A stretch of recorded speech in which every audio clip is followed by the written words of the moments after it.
ব্যবসার কাজ শেষে ফিরছিলাম। রাস্তায় মানুষের গান শুনে মেজাজটা বেশ ভালো ছিল। হঠাৎ করেই জোরালো ঝড় শুরু হলো।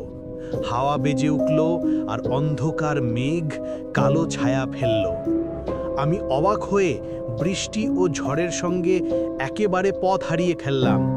মোবাইলে জিপিএসও কাজ করছিল না, চারপাশ অচেনা হয়ে উঠল। এমন সময়ে এক ছায়া সদৃশ লোক হঠাৎ একটি গাড়ির সামনে এসে দাঁড়ালো। তার চেহারা ছিল মলিন, অদ্ভুত অচেনা ভাব। ভয়ে গাড়ি নিয়ে পিছিয়ে গেলেও সে এগিয়ে এলো।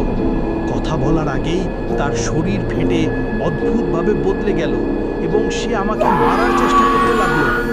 ভয়ের তাড়নায় আমি দ্রুত গাড়ি থেকে নেমে পালিয়ে গেলাম। অবশেষে কোনো মতে একটি পেট্রোল পাম্পে পৌঁছালাম। গাড়িতে একটি স্ক্রুড্রাইভার দেখে যেন বেঁচে থাকার আশ্বাস পেলাম। কাঁদতে কাঁদতে পরিবারকে স্মরণ করে নিজেকে ধীরে ধীরে সামলে নিলাম।